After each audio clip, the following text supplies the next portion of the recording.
I want to tell you, there will be no handshake.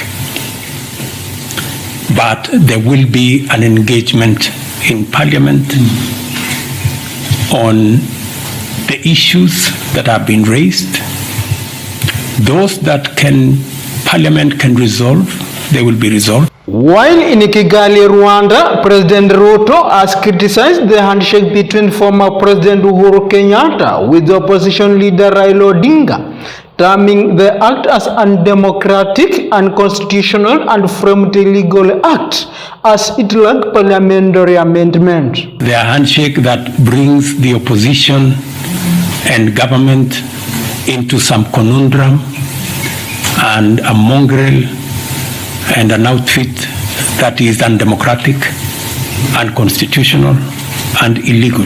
The history we have of the handshake is where there was a fusion of government and the opposition, and the results were very disastrous for Kenya.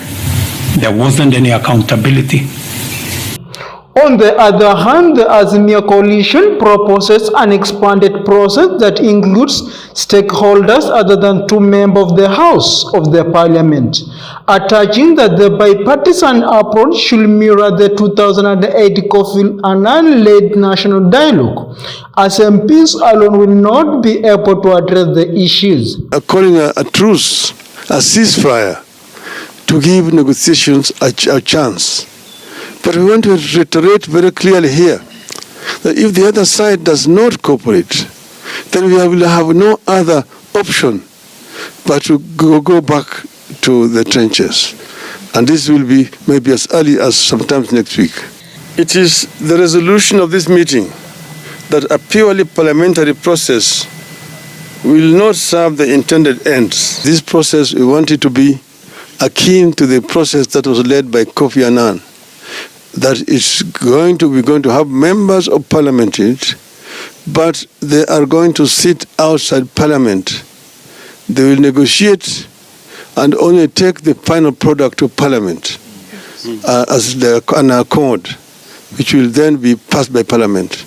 We don't want it to be taken and then be encumbered with those rules and so on of parliament.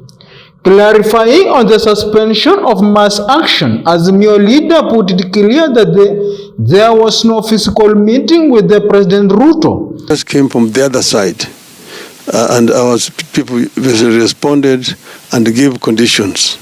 There have even been allegations that I met Mr. Ruto, maybe I don't know, in the Mara and so on.